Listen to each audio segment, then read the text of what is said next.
রাজু নস্করকে কাজ করে, 8,000 টাকায় কাজ করে, এইরকম এই ফর্মাবাজি এইসব করে বেড়ায়, বুঝতে পারলেন? লোককে মারধর করা থেকে শুরু করে সব কিছু এরা করে।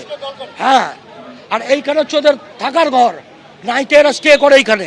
প্রত্যেকের জমি, আমার জমি কেড়ে নিয়েছে, আমার কিচেন গুলো 150 আমার 5.5 কাঠা জমি কেড়ে নিয়েছে 6 লাখ টাকা দিয়ে আমরা নতুন কিনে এসেছি এই বিল্ডিং এ। দিনের পর জমি নিয়ে নিয়েছে, প্রত্যেকের জমি, আমাদের জমিও কারেন্ট অফ করে দিয়েছে। এক সপ্তাহ ধরে কারেন্ট অফ করে দিয়েছে, জমি নিয়ে নিয়েছে রাজু নস্কর। আমরা বলেছি দেবো না, আমাদের দোতলা বাড়ি করা ছিল, আমাদের জমি দেবে বলে রীতিমতো ঠেট করছে এবং কারেন্ট কেটে দিয়েছে।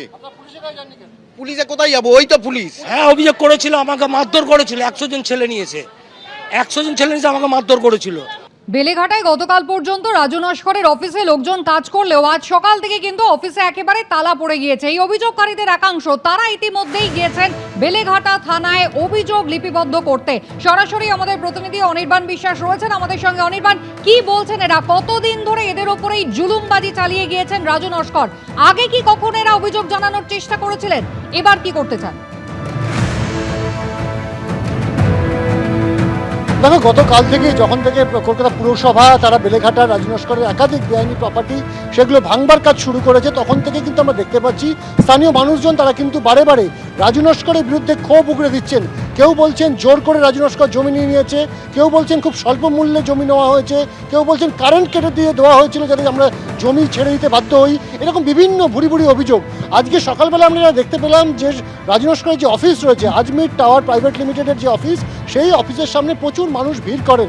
তাদের বক্তব্য ছিল যে বারোয়ারি তলায় তাদের যে ফ্ল্যাট, সেই ফ্ল্যাট তারা কিন্তু পেয়েছেন, তারা কিন্তু সেখানে থাকছেন।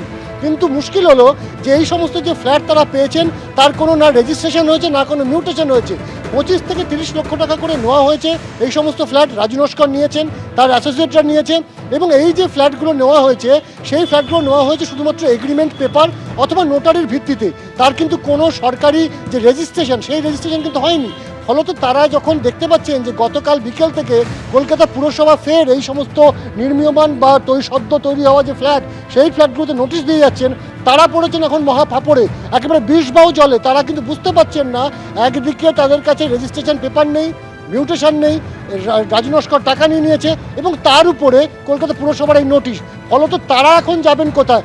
তাই তারা বাধ্য হয়ে তাদের একটা অংশ এই মুহূর্তে বেলেঘাটা থানায় এসছেন। তারা অপেক্ষা করছেন যে বেলেঘাটা থানায় যে কমপ্লেন লেটার, সেই কমপ্লেন লেটার লেখার পর তারা কিন্তু রাজু নস্করের বিরুদ্ধে অভিযোগ দায়ের করতে চাইছেন। কারণ তারা মনে করছেন যে রাজু নস্কর প্রতারণা করেছে তাদের সাথে, 25 লক্ষ থেকে 30 লক্ষ টাকা নিয়েছে। তুমি দেখতেই পাচ্ছ যেখানে বয়স্ক মানুষ তারা রয়েছেন, কেউ কেউ নিজের জীবনের সর্বপুঁজি লাগিয়ে দিয়েছেন, এবং সেই পুঁজি দিয়েছেন শুধুমাত্র মাথার উপরে ছাদটা পাওয়ার জন্য। আমরা কথা বলবো একজনের সাথে।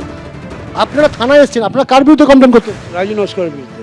রাজু নস্করের বিরুদ্ধে কমপ্লেন করবেন, কি অভিযোগ?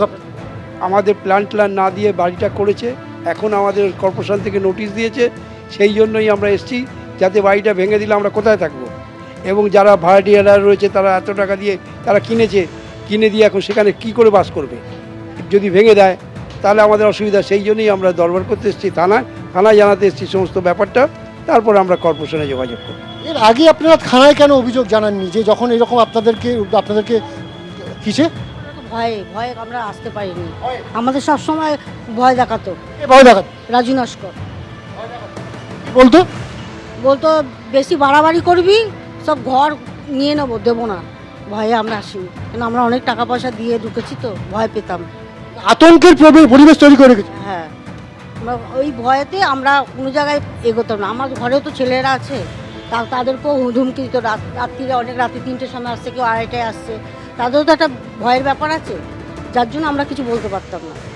অর্থাৎ বুঝতেই পারছো যে একেবারে কিন্তু মানুষ যেমন শুধু প্রতারিত হয়েছেন তাই নয়, মানুষ কিন্তু বলছেন যে তারা রাজু নস্করের বিরুদ্ধে মুখ খুলতে সাহস পাননি এতদিন, কারণ তারা ভয়ে থাকতেন।